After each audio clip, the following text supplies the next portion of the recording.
talk about what we thought about each team from the last round. And we're going to start with Orlando versus Montreal. Orlando, top of Group A. That's right, top of Group A. 2 wins, a draw, 6 goals for, 3 goals against, taking on Montreal, who are third in Group C. 1 win, 2 losses, 4 goals for, 5 goals against. Starting off with Orlando, I'm going to take this one. Orlando, as we mentioned, are the Russia of this tournament. They're not an awful team. They're not a great team, but they are the home team, which means they use the home field advantage, the 95-degree heat, the 99% humidity to run Group A into the ground. Big ups Oscar Pereja for getting this team to really dig in and get some results. We talked about it in the beginning of this entire podcast when we were making predictions for this season, that Orlando needed a manager to come in and change the culture. The culture had been all about just being awful, losing. Nobody really wanted to play for that team. Nobody cared. And he came in and made that change.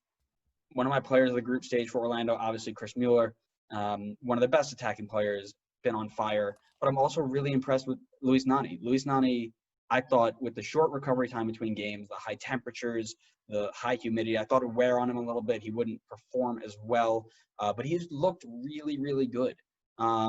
The player I need to see more out of as we go forward in the group stages or the knockout tournament, whoever's playing up top needs to be good. Dom Dwyer and Tesh Rockandeli combined over 3 games have 1 assist. No goals, 1 assist. It's not good enough. If 5 in the back Montreal sits in and just makes Mueller non-existent, who's going to put the ball away? You've got 1 goal from Nani and 1 goal from Pereira, and I'm pretty sure Pereira's going from the spot. So who's going to step up and score a goal if Mueller disappears? They need more from that true number 9. In terms of Montreal, you're welcome. We backed you, and you got in. We told you you could do it, and you did it. Congratulations, you're welcome. Now, what are you going to do to move on, is my question. Ty Dare is my player of the group stages. He's got 3 of your 4 goals. But where is everybody else? Bojan, Urruti, Onkwonkwo, Kyoto, Lapalainen. You got this array of just phenomenal attacking players from last year, and they've done nothing. They need to step up and help out a little bit. You need to see a little bit more from your back line, right? You got a clean sheet in your last game, but 4 goals with 5 in the back against Toronto, not good enough for me. To me, I'm really going to focus on Victor Wanyama. We, again, in our live reactions, if you haven't seen it, go check it out against DC United. We continue to note how he was a decent stopper in terms of his center defensive mid. Very few people could get by him, but when he picked up the ball and tried to make that forward pass, 9 times out of 10, it was a giveaway.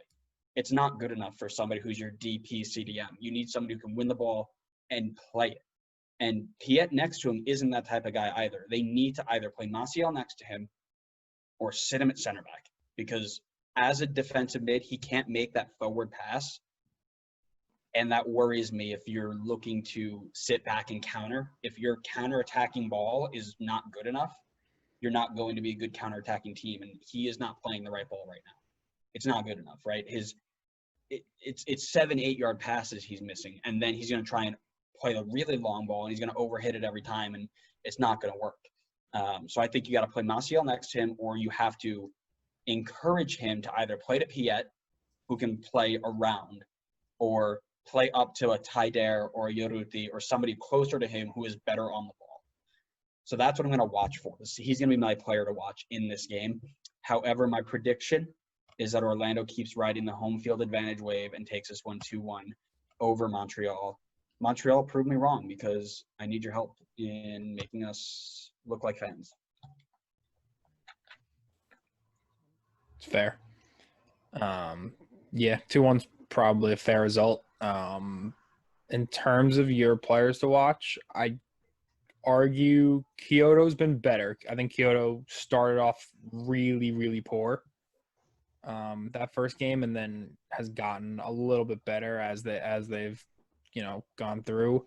But yeah, Bojan and Rudy were bad. Lapalainen, I don't think has played.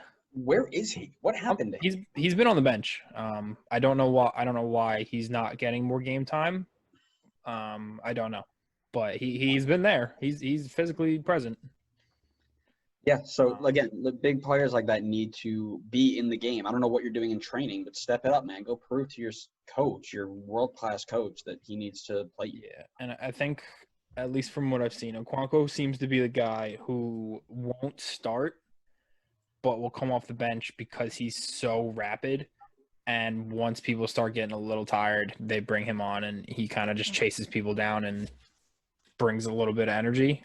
Which is fine, but he still hasn't given me anything, right? Right, and He's just a pair of legs right now. right, and I'd make not in the excuse, but I'd make the argument that it's tough to impress 20 minutes out of a game, but I get it. Yeah, I mean we question that back line. I think is the big star.